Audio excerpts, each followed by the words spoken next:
Well, it doesn't get much better than this, look at that. Some of you already know where I am, so I'm at Castlerigg Stone Circles in the Lake District, and there's been a bit of snow, as is obvious. Well, there's plenty of blue sky, plenty of light, and just amazing light on the stones at the moment. So I've already taken a couple of panoramic images of the stones, but I'm waiting. The light seems to be creeping up the mountain, so that's Clough Head over there, and I'm waiting for a bit of light to shine on the snow. So when you're photographing snow, it's great if the sun's shining on it. If the sun's not shining on it, it looks a bit dull, particularly if there's brightness in the foreground. So just waiting for that to happen. But I'll show you, if I got my gloves on because it's a bit chilly, I'll show you what it looks like through the camera. So I'll brighten that up. But I've been working on a panorama, kind of like that. So quite close in, because I want all the stones to feature.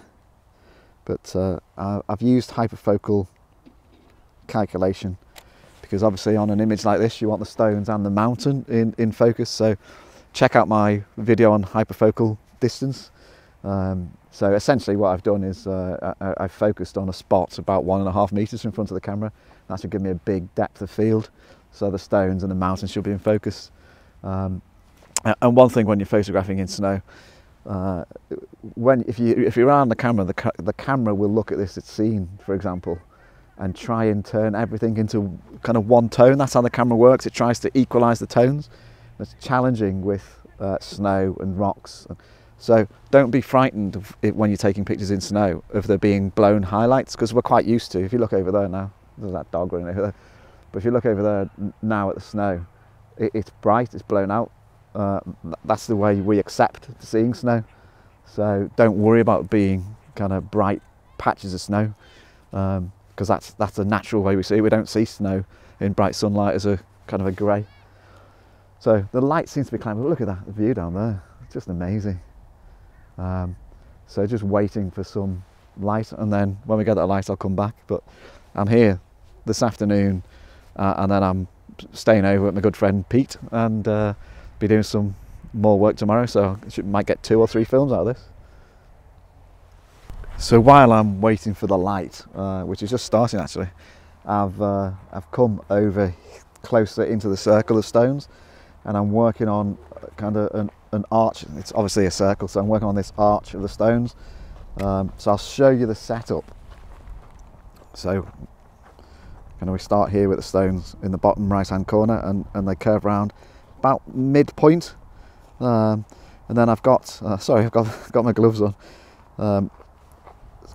Got the Clough Head on the rule of thirds. So taking a reading just off the stones, because that's quite bright, and I think that's quite a nice kind of shape of the stones heading that way. But I should just say I have no filters other than my polarizer, just for the blue in the sky and a little bit of the harshness of the snow. But because there's snow on the ground and a bright sky, you don't really need a graduated filtering, because it's almost a universal tone right through the image. So I hope that makes sense. But I'm just still waiting for that light to come on Clough Head. If the light comes on Clough Head, it'll be working perfectly. Still waiting for the light. Well, it's a little bit on Clough Head, but there's a load of light on Blease Fell. So if you look across, Keswick is in that direction, and Penrith's that direction, and the A66 goes kind of through there. So that's Blease Fell.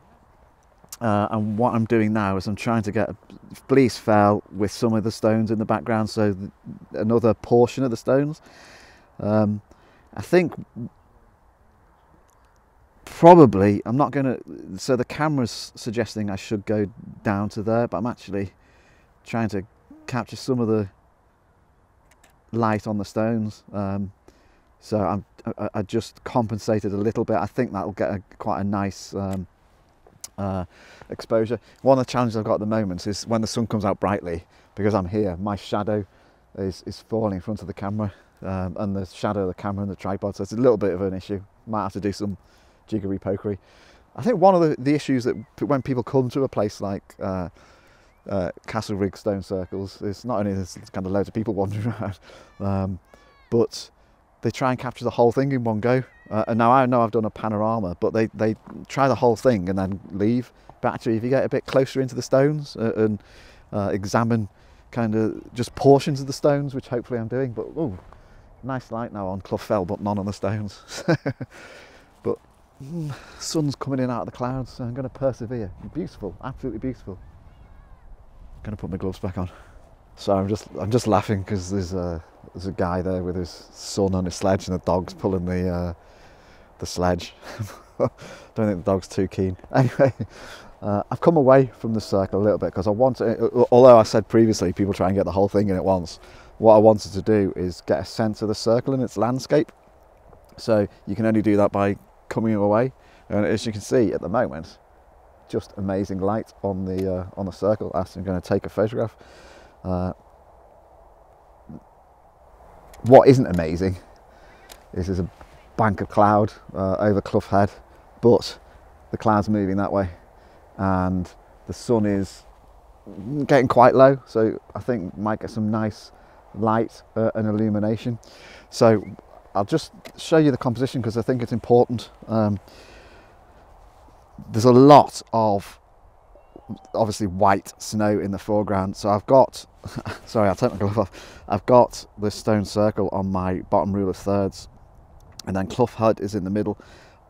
I'm already thinking when I process this I will chop off most of that snow in the foreground and some of that sky, so it'll be a kind of letterbox crop. Sorry, just put my glove back on. But I think that view of the stone circle and the mountain Clough Head in the background as a letterbox would be nice if get some light, which I hope is coming now, and a bit of blue sky. So let's get my fingers crossed in my gloves. I have got my fingers crossed, but you can't see. Well, we're finally getting a bit of light on Clough Head. Just a little bit at the moment, but the clouds starting to move out of the way, and challenge is now trying to get images while there aren't people stood in the frame, so that's quite nice at the moment. I'll show you this image that I'm taking. It's the same as I mentioned in the composition as I mentioned earlier with the rule of thirds, but you've got the light coming in, so I'm just taking a reading. I don't know if you can see that just leapt over there because I pressed it. Just taking a reading over here, which is, if you look at the kind of right hand of the circle, taking a reading off there because there's a mixture of rock and light on the snow, so it's quite a good place to take a reading from because you've got the kind of contrast of both. But yeah, that seems to be all right at the moment. Just waiting a little bit longer. A couple of dogs going in the way, but quite pleased with that. A few more minutes, I think, and get some nice light shining. And sorry, the sun's probably half an hour away from heading down behind some of the other fells, so I have to take my chances. It's not a bad place. Well, I think that's probably the end because cloud seems to have closed in. Although it's still beautiful, not the same light. So unless something, oh, as I speak, sun's creeping out and illuminating the stones. famous last words. So I might just wait a little bit longer, see if that appears on the mountainside on Clough Head. But that's probably it for now. But I just wanted to say a word about photographer courtesy, because it's been quite busy here with kind of people, and you know, people turn up with their phones, take a few shots and go. What annoys me is people who come, as one bloke did, with his tripod, walked behind me, saw what I was doing, and then walked in front of me, and then walked a bit further in front of me, and then a bit further in front of me, and he kept kind of looking over out the corner of his eye because he knew he was in my way. That's just a lack of courtesy. So I wouldn't have minded if he'd said, I'm only going to be here for a minute. But if the best light had appeared just then, I don't own the place, but it's just courtesy. I was here first. Don't go and stand in my shot if the great light appears. But, you know, some people are like that. And apologies for the bit of a rant. But so, hope you enjoyed seeing Castlerigg Stone Circles in the winter, in the snow. As I said, I'm here overnight and all day tomorrow, and the forecast for tomorrow is good, so should be another film coming up if I don't have too much to eat and too much to drink tonight with Pete. So see you next time.